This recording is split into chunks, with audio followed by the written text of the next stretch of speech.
No sé si ustedes recuerdan, creo que fue en el mes de enero que estuvimos aquí, bueno, que estuve otra vez aquí, compartiendo con ustedes una palabra acerca de la epístola a los filipenses, no a los filipenses, no a los colosenses. Como no se acuerdan, entonces yo voy a dar el mismo sermón y ya, mentiras, no voy a dar el mismo sermón. Pero sí voy a continuar con lo que veníamos hablando y quisiera que me acompañara por favor a la carta a los colosenses, la epístola a los colosenses, capítulo 2. Capítulo 2, versículos 16 al 23.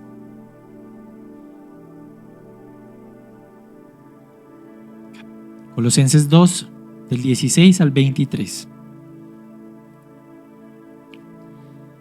Dice la palabra del Señor: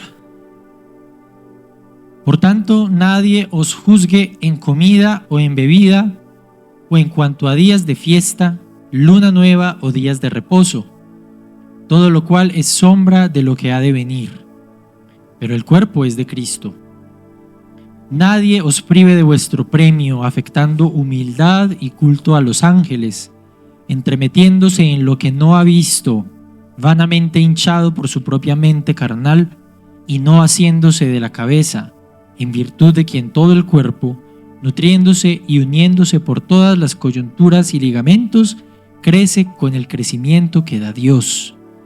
Pues si habéis muerto con Cristo en cuanto a los rudimentos del mundo, ¿por qué como si vivieseis en el mundo os sometéis a preceptos tales como no manejes, ni gustes, ni aun toques, en conformidad a mandamientos y doctrinas de hombres, cosas que todas se destruyen con el uso?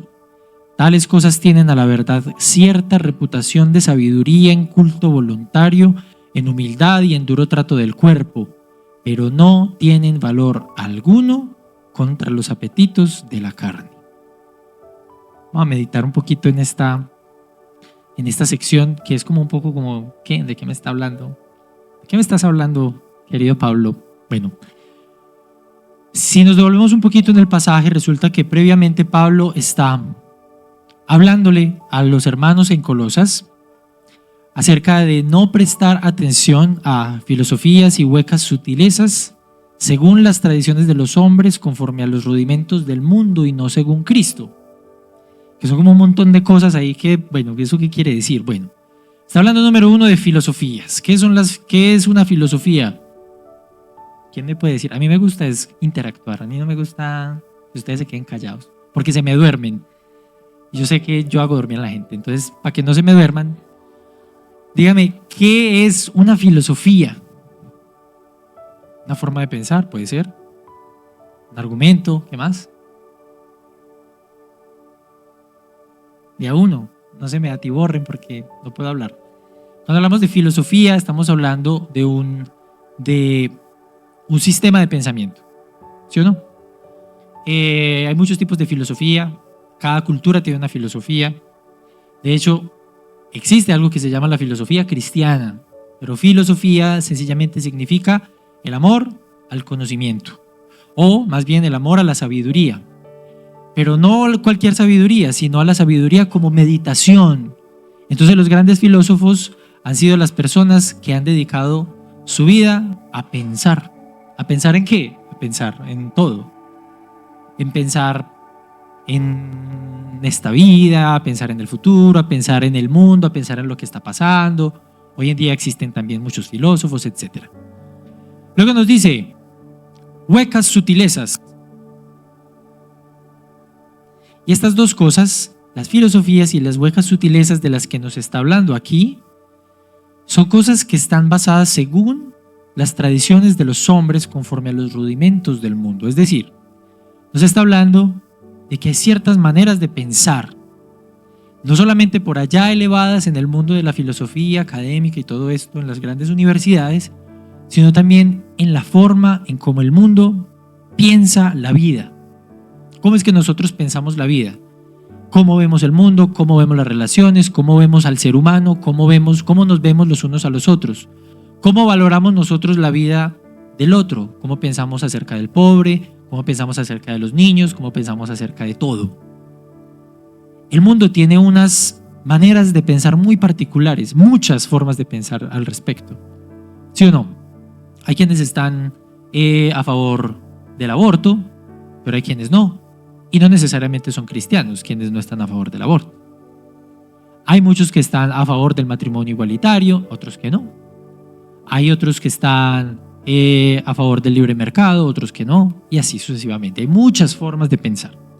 Pero resulta que de lo que nos está hablando aquí es que tenemos que estar atentos a que estas formas de pensar del mundo están basadas solamente en las tradiciones de las personas, en lo que cada ser humano piensa, pero no según Cristo.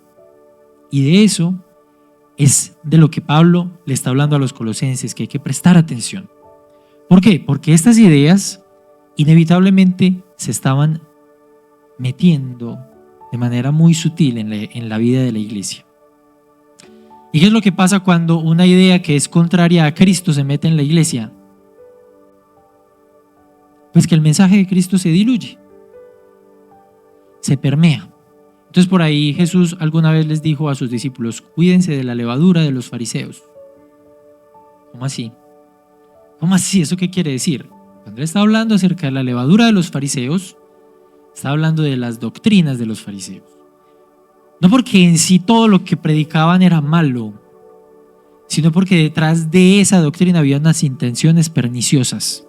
Porque ellos no buscaban la gloria de Dios, sino que buscaban su propia exaltación y buscaban poner un yugo sobre las personas y hacerse ver a sí mismo como más santos, como más sabios, como los escogidos, como los más top del top, ¿sí o no? Pero resulta que no. Resulta que de esa misma manera el Señor nos llama a nosotros a cuidar aquellas cosas que se van metiendo, que se van introduciendo en nuestra vida o que nosotros vamos aceptando. Y de eso ya hemos hablado muchas veces. Pero hay una cosa que es importante. Él expuso, aparte de esto, expuso también algo muy importante, y fue la victoria de Cristo sobre el pecado y sobre Satanás. La victoria de Cristo sobre el pecado, sobre Satanás y sus huestes, para hacerles entender a los colosenses que ellos eran libres porque Cristo había ganado la victoria para ellos. ¿Sí? ¿Libres de qué? Libres del dominio del pecado y libres del dominio de Satanás. Y esto es importante para nosotros también. Hermanos, si nosotros estamos en Cristo, nosotros somos libres del dominio del pecado y somos libres del dominio de Satanás. Entonces yo me pregunto, ¿pero yo por qué tengo luchas con el pecado? Una muy buena pregunta. ¿Quién aquí no tiene luchas con el pecado? Ni una sola. Ay, entonces, claro, el que no ha tenido es porque ya ha sido vencido. Ay, vea, esa tan buena, no te la di, hermano. Todos tenemos una lucha contra el pecado. Pero una cosa es luchar contra el pecado y otra cosa es ser dominado por el pecado. ¿Sí? Porque el que está en Cristo va a luchar contra el pecado. El que no está en Cristo ya ha sido vencido por el pecado. El que no está en Cristo sencillamente da rienda suelta a todos sus deseos. El que no está en Cristo no está dispuesto a someter su vida en obediencia al Señor. Pero quien está en Cristo va a batallar y va a luchar. ¿Sí? Porque recordemos que tenemos tres enemigos. La carne, nuestra carne, el mundo a nuestro alrededor y Satanás con todas sus huestes. Y sin embargo, a todos ellos los venció el Señor en la cruz del Calvario. Así que nosotros ya no somos esclavos del pecado. Usted, hermano, ya no es esclavo del pecado. Si usted está en Cristo, si usted ha sido lavado por la sangre del Cordero, usted ya no puede ser esclavo del pecado. Y la pregunta, ¿por qué tengo que luchar? Porque resulta que es que esta chuleta, esta carne, este vestido que tenemos todavía, esta carne, pues necesita ser, ¿qué? Necesita ser luego glorificado. Y hasta que no lleguemos a la gloria, esta carne va a batallar y va a pelear. Pero nosotros tenemos una fuerza dentro de nosotros que nos da la victoria, que es su Santo Espíritu en nosotros que nos da la victoria contra el pecado. Pero es muy importante que esto lo recordemos porque muchas veces nosotros nos sentimos tan derrotados porque sentimos que si yo tengo una lucha contra el pecado, entonces yo ya estoy más acabado, No, entonces no, mejor dicho, entonces ¿cuál fue la obra que Cristo hizo en mí si yo todavía batallo con esto? Pues la palabra nos dice que Él nos va llevando de gloria en gloria, de victoria en victoria. Y la victoria contra el pecado es una cosa que también va en ascenso. Ahora, no quiere decir que yo llevo 5 años en el Evangelio y todavía estoy cayendo en las mismas cosas. Bueno, ahí también hay que analizar qué está pasando.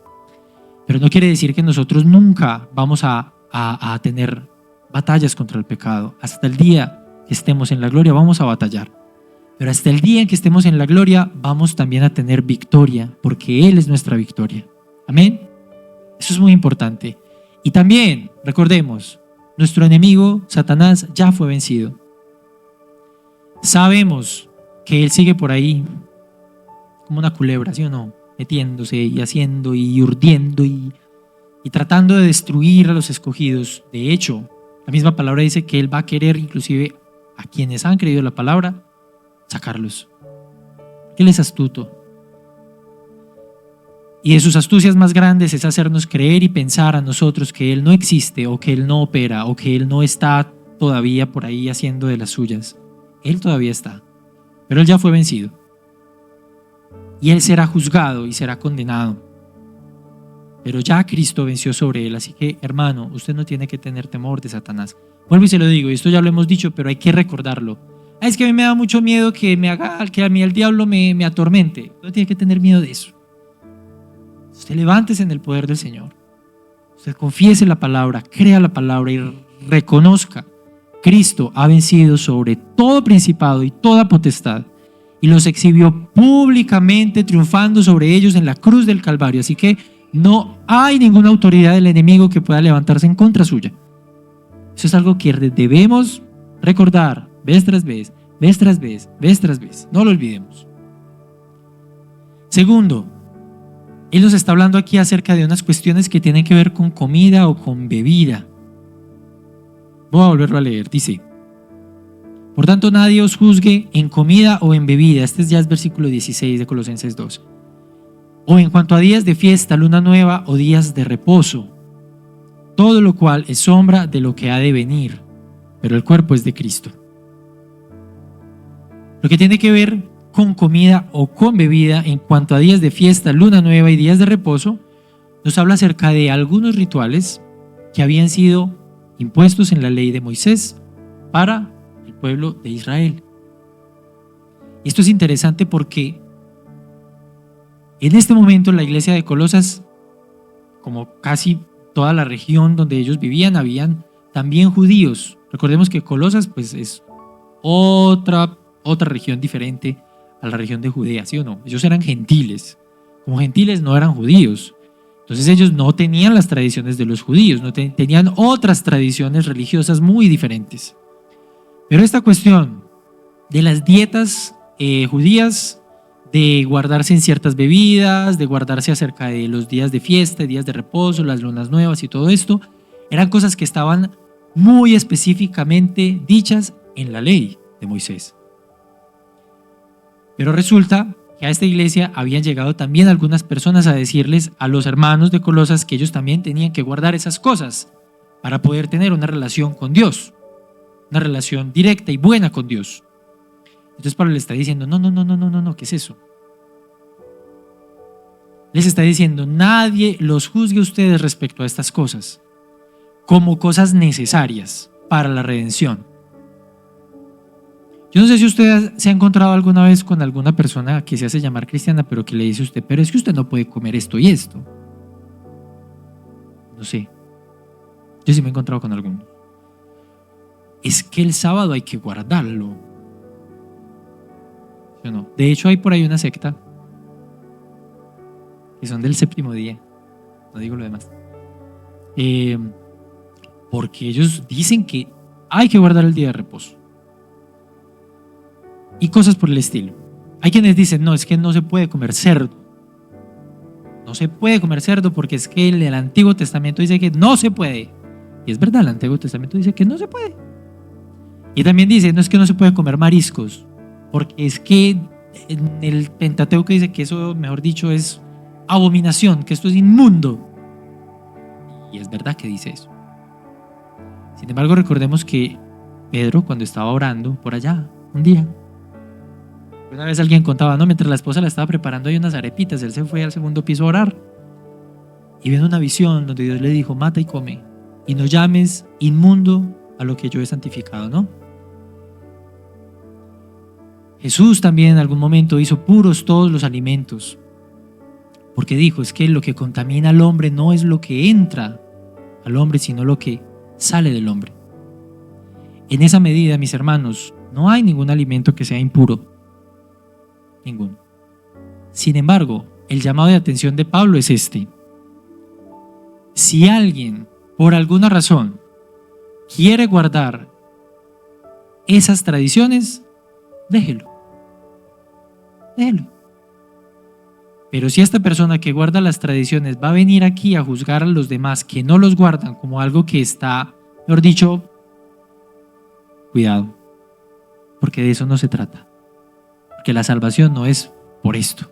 De hecho, más adelante en otra parte dice que el reino de los cielos no es comida ni bebida.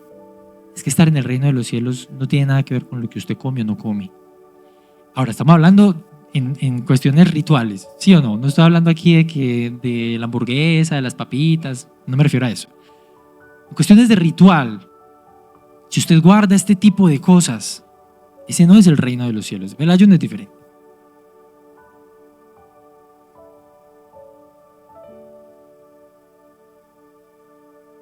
Ah, sí, claro, y de hecho también la tradición católico-romana también de alguna manera imponen estas en la cuaresma o algo así. Corríjame los excatólicos, porque no tengo ni idea. Que no se puede comer carne en unas fechas y no sé qué cuestiones. Ay, en Semana Santa. No, yo no podría. Yo tengo un problema con el pescado. Sabe muy rico, pero no, todos los días. Ay, no. Bueno, en fin. No podría ser católico.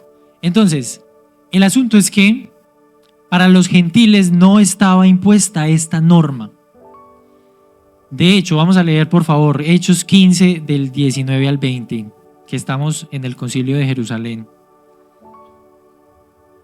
Y era importante porque es que resulta que ahí estaban los apóstoles mismos reunidos diciendo, bueno, y entonces sabemos que el Espíritu Santo fue dado también a los gentiles. ¡Ay, qué sorpresa tan grande! La salvación es para todos, no solo para los judíos. Listo, ya nos quedó súper clara.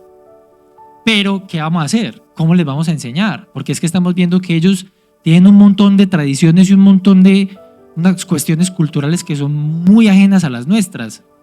¿Qué hacemos? Les imponemos entonces la ley.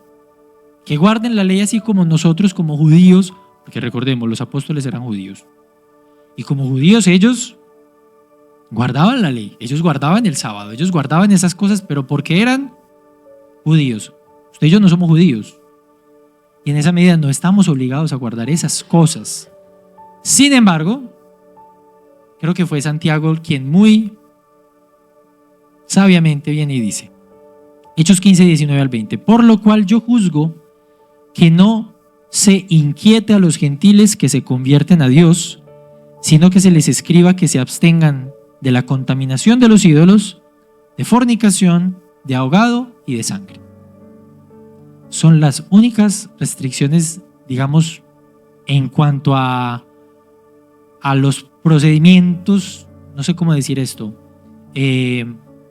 a las cosas que digamos son aptas para nosotros como gentiles, que debemos guardar. Y de ahí se desprenden un montón de cuestiones. Pero básicamente estas restricciones de las que me está hablando aquí en el libro de Hechos son restricciones que tienen que ver con la idolatría. ¿Por qué?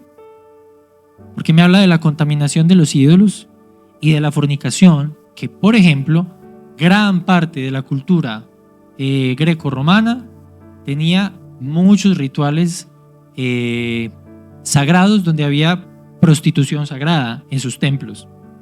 Entonces una de las cosas que ellos tenían que abstenerse era de todo lo que tuviera que ver con la idolatría. Toda la fornicación en realidad, pero la fornicación que particularmente estaba promovida por las prácticas idolátricas, los sacrificios de animales y de sangre. ¿Por qué ocurre esto? Porque es que resulta que ellos no sacrificaban los animales a los ídolos como los judíos, que los desangraban. Ellos los que hacían era que ahorcaban los animales para que no perdieran la sangre y luego sacaban la sangre y esa sangre se la tomaban y la bebían. O sea, para nosotros eso es una cosa terrible, pero hay muchas culturas que hoy en día todavía hacen cosas similares. Claro, eso es abominable. ¿Y por qué es abominable? Porque resulta que para Dios la sangre es santa, la sangre es sagrada. ¿Sí? Y ahí entran otras cuestiones en las que no voy a entrar acerca de la sangre. El pastor hablará con ustedes acerca de eso, pero hasta ahí. Entonces, estos rituales que practicaba el pueblo judío eran sencillamente una sombra. Eran un tipo y una sombra que llegaron a un cumplimiento cuando Cristo murió en la cruz del Calvario. Y por esa razón, nosotros ya no tenemos que guardar eso. Cristo es el cumplimiento absoluto de toda la ley y de toda la ley ritual. Si ellos la guardan por una cuestión cultural. Pero nosotros, si la salvación fuera por eso, sí la tendríamos que guardar. Y sin embargo, Cristo es el Cordero inmolado. Por lo tanto, ya no hay más sacrificios. Cristo es el pan de vida. Cristo mismo es el cumplimiento de la ley. Cristo es la palabra de vida, etc. Cristo es el maná. Cristo es todo. Por lo tanto, nosotros no tenemos que guardar la ley de Moisés porque Cristo la cumplió toda. Amén. Estamos hablando de la ley ritual. ¿Quiere decir eso entonces que estamos exentos de cumplir la ley moral? No. O sea, el incesto sigue siendo pecado, la homosexualidad sigue siendo pecado, ¿sí o no? La zoofilia sigue siendo pecado. Hoy en día hay que decirlo todo, de verdad. Todas las cosas que tienen que ver con las restricciones morales son iguales, pero el cumplimiento de la ley ritual quedó cumplido en Cristo. Así que para nosotros estamos exentos de aquello. Ninguna de esas cosas nos acercará más a Dios y no debemos juzgar a los hermanos que se restringen de algunos alimentos, como tampoco a aquellos que no se restringen de aquellos alimentos. Dice 1 Timoteo 4 del 1 al 5. Pero el Espíritu dice claramente que en los postreros tiempos algunos apostatarán de la fe, escuchando a espíritus engañadores y a doctrinas de demonios, por la hipocresía de mentirosos que, teniendo cauterizada la conciencia, prohibirán casarse y mandarán abstenerse de alimentos que Dios creó para que con acción de gracias participasen de ellos los creyentes y los que han conocido la verdad. Porque todo lo que Dios creó es... Ahí no está. Voy a volver a empezar porque creo que se me atrasaron acá. ¿O no? Ah, no, ahí está, perdón. Porque todo lo que creó Dios es... Y nada es de desecharse si se toma con... Porque por la palabra de Dios y por la oración es... Entonces ahí es donde uno pregunta, entonces ¿por qué los cristianos oran por sus alimentos? Porque es un mandato que nosotros oremos por ellos, que por la misma oración el Señor les santifica. Alguna vez el pastor nos contaba una historia de un misionero, ¿era un misionero o era un pastor, no sé en dónde, que se fue a tomar una sopa? Era un misionero que le sirvieron una sopa y él oró por ella y se tomó la sopa y se fue. Y después al tiempo él regresó a este mismo pueblo y vino una persona, bueno, cuéntanos la historia.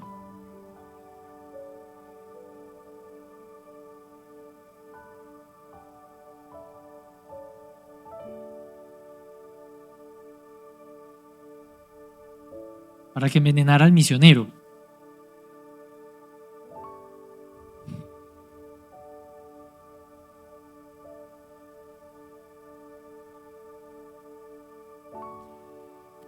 Mejor dicho, como, ¿sí o no? Esto es importante. Entonces, a lo que voy con este versículo es esto. Nosotros tenemos que cuidarnos de aquellas cosas que tienen, y eso lo vamos a hablar un poco más adelante. Aquellas cosas de restricciones de comidas, de restringirme de esto, porque cuando eso viene de una motivación religiosa para yo pensar que así voy a agradar más a Dios al hacer o dejar de hacer aquello, tengo que cuidarme. Porque hay muchas doctrinas que son espíritus engañadores y doctrinas de demonios que promueven lo mismo. Alguna vez escuché el testimonio de una profesora de mi colegio que ella había salido de la nueva era y ella contaba que una de las cosas que promueve la nueva era es también la restricción alimenticia.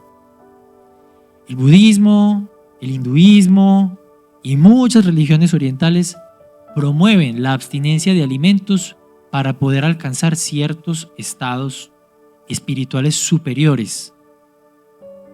Esas son doctrinas demoníacas. Nada, hermano, que usted coma o no coma lo va a hacer más o menos espiritual. Eso es muy importante.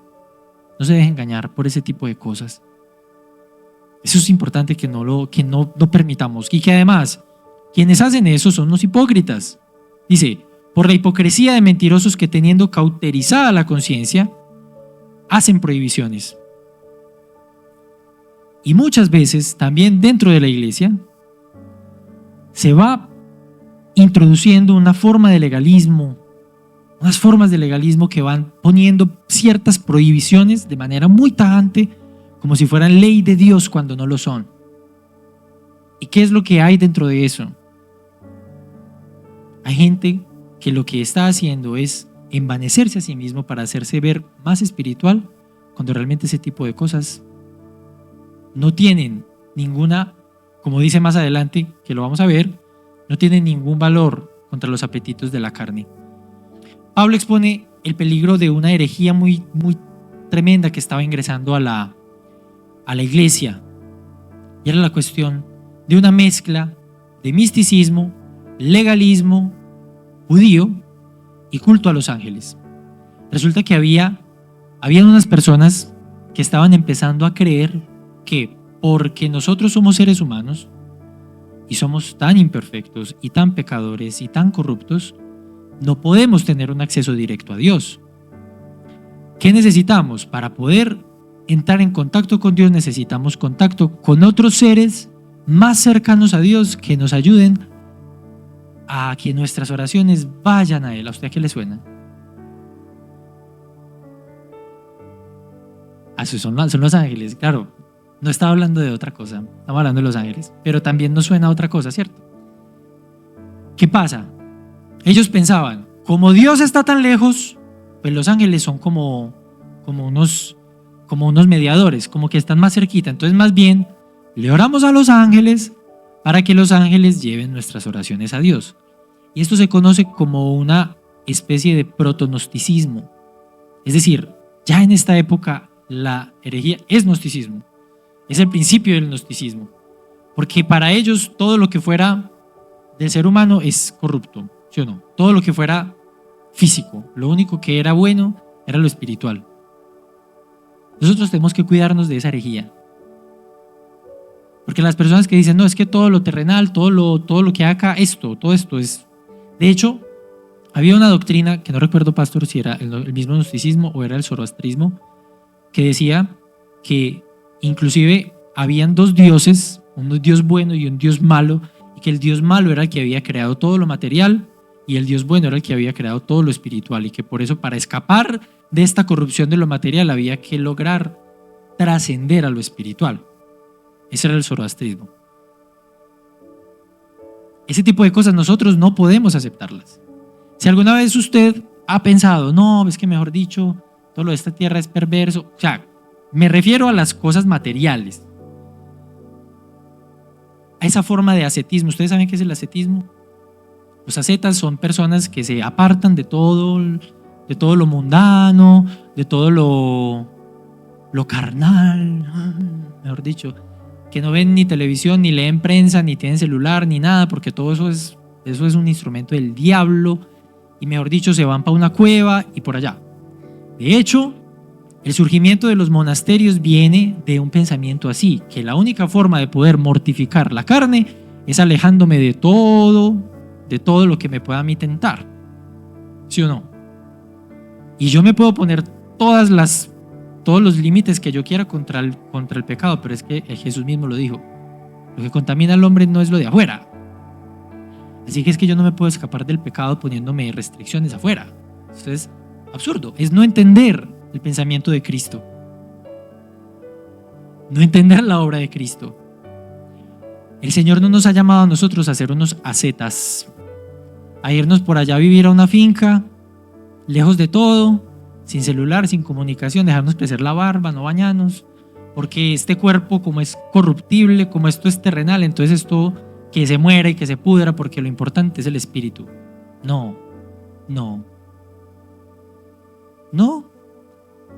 Eso no es el evangelio.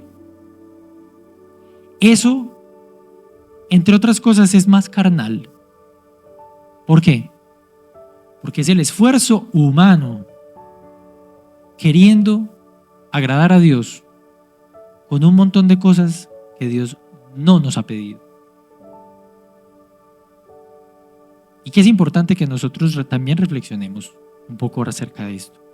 A libertad nos llamó Cristo.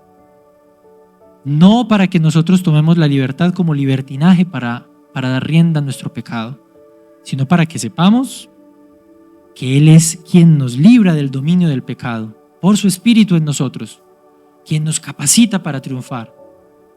¿Sí? Así que, no, si usted estaba pensando en irse para el monasterio, recapacita, hermano. Pablo enseña que la verdadera madurez no se basa en experiencias místicas, personales o reglas estrictas, sino en estar firmemente arraigados en Cristo, advirtiendo acerca de el falso ascetismo, que ya lo dijimos, que es esa extrema abnegación o esa extrema austeridad. ¿Usted ha visto gente que es así? No, mejor dicho que no, es que pelo y todo, ni se motila, no sé. Hay gente muy rara. Esto solamente nos da una señal de que en el fondo del corazón tenemos algo que se llama narcisismo espiritual. Porque creemos que somos más santos por hacer aquello. Porque somos más santos porque es que yo sí ayuno. Yo sí oro todos los días, vea, mejor dicho, 7 veces al día estoy yo allá orando. Más que Daniel, no. Yo no leo sino la Biblia. Por ahí alguna vez escuché a alguien, no, es que uno no puede leer nada más sino solamente la Biblia. ¿Usted lo ha escuchado? Sí, literalmente, alguien cercano a mí. No, es que uno no puede leer sino solamente la Biblia, nada más.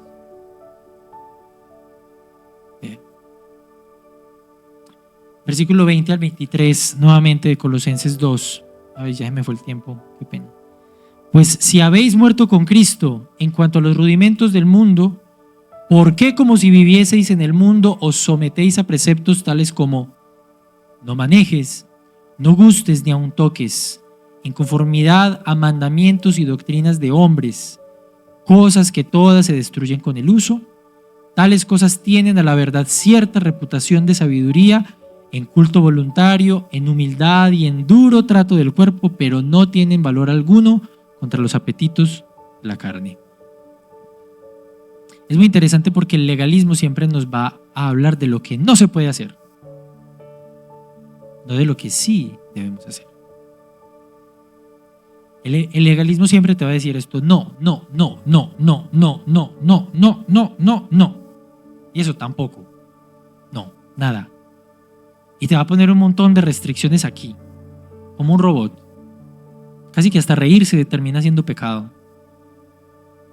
Casi que hasta que hacer chistes eso es pecado. Se le está dando rienda suelta a su carne, hermano. Regúlese. Y el legalismo se ve en todas partes. No crea que solamente las iglesias pentecostales más tradicionales o las iglesias unicitarias son las más legalistas, no crea. Estos días escuchaba a un pastor que decía, todos tenemos un legalista por dentro. Todos tenemos un legalista que nos dice, tenemos que cuidar nuestro corazón, pero también tenemos un libertino por dentro. Tenemos otro que nos dice, relájate, le pares bolas, no seas tan religioso, un poquito. Dios es amor. Dios es un Dios de gracia. Es un bacán. Ay, debemos venir a la palabra para encontrar ese equilibrio, ¿no? Pablo nos exhorta aquí acerca del legalismo, esa tendencia que está dentro de nosotros a enfocarnos más en lo que no debemos hacer que en lo que estamos llamados a hacer. Como cristianos sabemos que tenemos unos límites morales muy claros, ¿sí o no? Pero estamos llamados a actuar de manera positiva en nuestro caminar con el Señor, no de manera coercitiva. O sea, no obedecer a Dios, no obedecemos a Dios por presión, por amenazas o por el uso de la fuerza para forzar nuestra voluntad o para forzar la conducta de otras personas, para obligarlos a actuar de determinada manera. Eso es lo que hace el legalismo. Eso es lo que es la coerción. Dios no nos ha llamado a obedecerle por obligación. Sabemos que Él es un Dios santo, ¿sí o no? Justo, todopoderoso, ¿sí o no? Eso lo sabemos muy bien. Es un Dios de ira, además, también lo sabemos. Pero no nos relacionamos a Él, no nos relacionamos con Él a partir de la ira que Él tiene, sino porque de tal manera amó Dios al mundo. Nos relacionamos con Él y le obedecemos porque le amamos. Esta mañana el pastor nos compartía un versículo. ¿Me recuerdas, pastor, dónde está Juan? ¿Juan 14? Juan 14, lo voy a leer porque me parece que y ya yo creo que voy cerrando, aunque me faltan cosas. Sí, perdón, que me emociono. Juan 14. Ay, no, se me fue, perdón.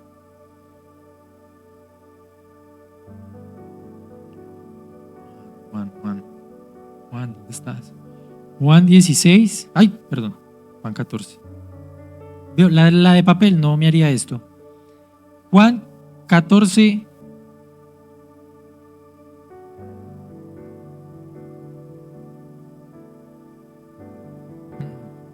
...21... El que tiene mis mandamientos y los guarda es el que me ama. Y el que me ama será amado por mi Padre, y yo le amaré y me manifestaré a él. Esto es Juan 14, 21. Sigo leyendo. Le dijo Judas, no el Iscariote: Señor, ¿cómo es que te manifestarás a nosotros y no al mundo? Respondió Jesús y le dijo: el que me ama,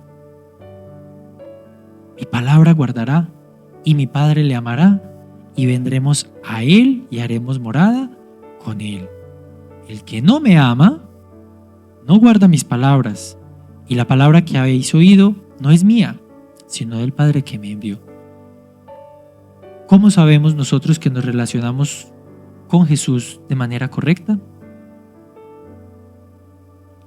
Porque amamos su palabra, porque le amamos a Él y guardamos su palabra. Y ese guardar, como nos decía ahorita el pastor, no es meterlo por allá bien escondidito que nadie me la toque.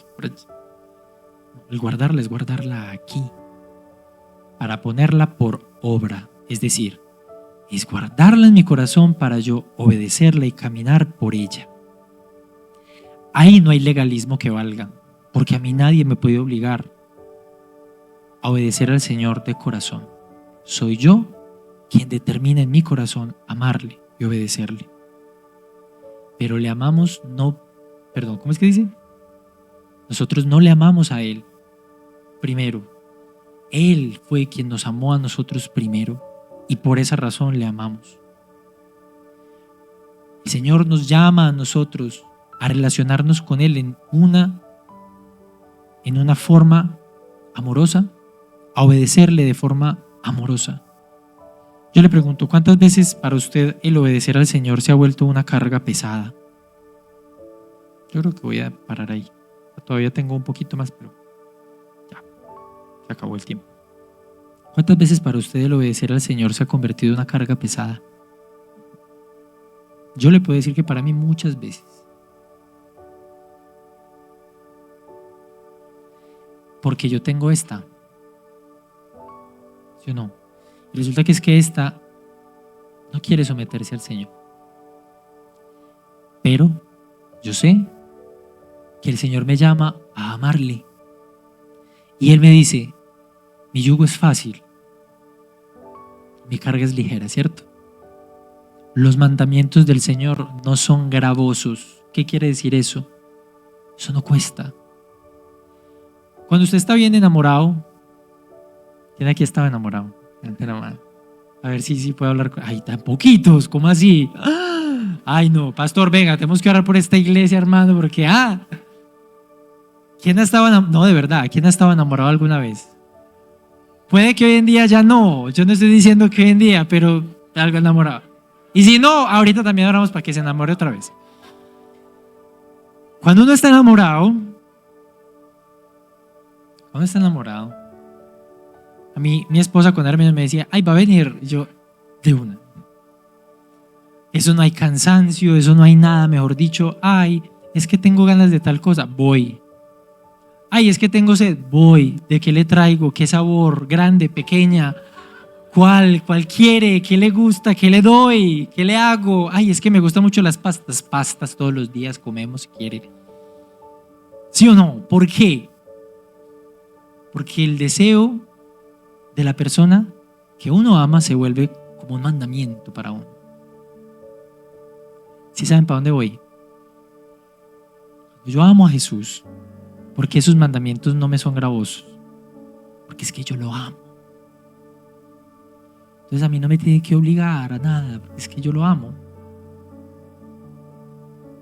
Y entonces cuando a mí me cuesta,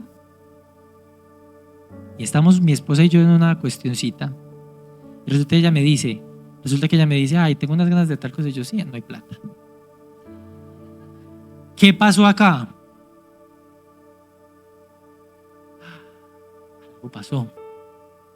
Algo pasó, que no hay plata, pero más que eso, porque yo le digo que aunque cuando uno es novio, mejor dicho, no le han pagado, usted presta, ¿sí o no? No, ay María, ¿sí o no? Pero ya, ¿por qué ya no? Hay algo acá que ha cambiado, porque tal vez ese lugar de la persona que tanto amo ya tal vez ha sido desplazada por otras cosas. Estoy hablando de nuestra relación con el Señor. Porque es probable que aquellas cosas que me cuesta a mí obedecerle a Él son porque tal vez están ocupando el lugar de un ídolo en mi corazón. ¿Cuál es el ídolo en nuestro corazón que nos impide amar a Jesús y obedecerle? Los ídolos que vemos de Jesús son muy fáciles de ver. Los que están en el corazón, esos sí son más difíciles. Tal vez mi ídolo soy yo mismo. Es mi propio ego. Es mi propia seguridad. Es mi proyecto personal. Es mi vida. Yo no quiero que Dios se meta ahí. Yo no quiero que Dios me cambie a mí los planes. Yo ya tengo mi vida muy bien estructurada. Primero el pregrado, la maestría, el doctorado, el postdoctorado, el PhD, y ya me puedo morir tranquilo. Después abro la iglesia. Cuando ya todo termine, ¿sí o no? ¿Cuáles son las cosas que están peleando en nuestro corazón para poder amar y obedecer al Señor? Él es el centro y Él debe ser el centro de nuestra vida. Pero somos nosotros quienes le ponemos allí. Así que la invitación en esta mañana, mis hermanos, es, número uno, enfocarnos que hay tantas cosas que no son necesarias en nuestra vida para acercarnos a Él. Y no necesitamos tantos enredos en la vida. Nos acercamos a Él por Cristo, por la suficiencia de su amor y de su gracia y de su sacrificio.